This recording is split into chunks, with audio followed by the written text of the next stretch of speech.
আসসালামু আলাইকুম। কেমন আছেন সবাই? নিশ্চয়ই ভালো আছেন। আমিও আপনাদের দোয়ায় অনেক ভালো আছি। আজ থাকছে আপনাদের জন্য অত্যন্ত গুরুত্বপূর্ণ আপডেট তথ্য। এই আপডেট তথ্য কি সেটা জানতে হলে পুরো ভিডিওটা জুড়ে আমার সাথে থাকবেন এবং যদি আমার চ্যানেলে নতুন দর্শক হয়ে থাকেন তাহলে অবশ্যই চ্যানেলটি সাবস্ক্রাইব করবেন এবং পাশে থাকা বেল আইকনটি অবশ্যই প্রেস করে রাখবেন যাতে করে সকল নিত্য নতুন শিক্ষার আপডেট আপনার মোবাইলে সবার আগে পৌঁছে যায়। আপনারা দেখছেন এনটিআরসি অ্যান্ড এডুকেশনাল আপডেট চ্যানেলটি। আমি আছি মোহাম্মদ ফিরোজ কবির, সহকারী শিক্ষক। তো চলুন শুরু করা যাক আজকের গুরুত্বপূর্ণ আপডেট তথ্যটি কী আছে। জাল নিবন্ধন সনদ নিয়ে শিক্ষকতা করেন সুরাইয়া আক্তার। তিনি গাজীপুরের কাছাসিয়া উপজেলার ভাওয়াল চাঁদপুর উচ্চ বিদ্যালয়ের কম্পিউটার বিষয়ের সহকারী শিক্ষক।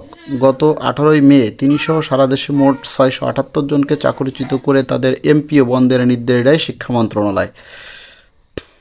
একই সঙ্গে অবৈধভাবে এমপিও বাবদ 6,40,000 টাকা করে তার থেকে ফেরত নেওয়ার ব্যবস্থা করতে বলা হয় মাধ্যমিক উচ্চ শিক্ষা অধিদপ্তরকে।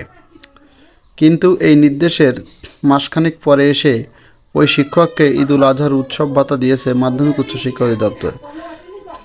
এরই মধ্যে সুরাইয়া আক্তার 5,500 টাকা উৎসব ভাতা পেয়েছেন আর প্রতি মাসে এমপিও টাকাও তুলেছেন।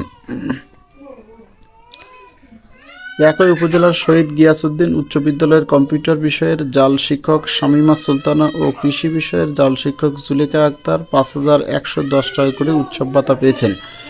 যদিও জাল শিক্ষক শামীমার কাছ থেকে 4,88,000 টাকা ও জুলেখার কাছ থেকে 2,69,000 টাকা ফেরত নেওয়ার নির্দেশনা দেওয়া হয়েছিল।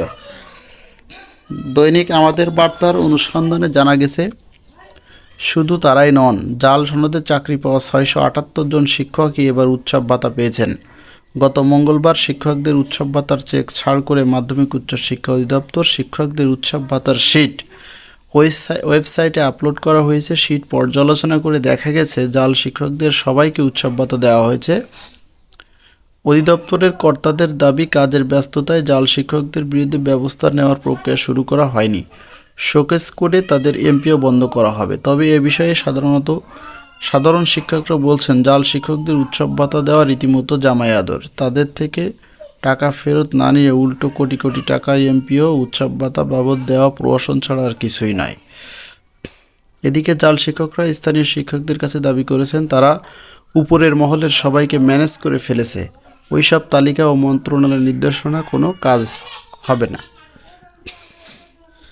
এ বিষয়ে মাধ্যমিক উচ্চ শিক্ষা অধিদপ্তরের সংশ্লিষ্ট শাখার উপপরিচালক মোহাম্মদ ইনামুল হক হাওলাদার গতকাল বুধবার বিকেলে দৈনিক আমাদের বার্তাকে বলেন, মন্ত্রণালয় থেকে তালিকা এলেও কাজের ব্যস্ততায় তাদের বিরুদ্ধে ব্যবস্থা নেওয়ার প্রক্রিয়া শুরু করা যায়নি।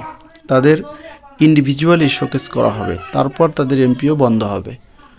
গত 18ই মে জাল শিক্ষকদের চাকরিচ্যুত টাকা ফেরত ও এমপিও বন্ধ করার নির্দেশ দিয়ে অধিদপ্তরের মহাপরিচালককে চিঠি পাঠিয়েছিলেন সহকারী সচিব মোহাম্মদ সেলিম শিকদার।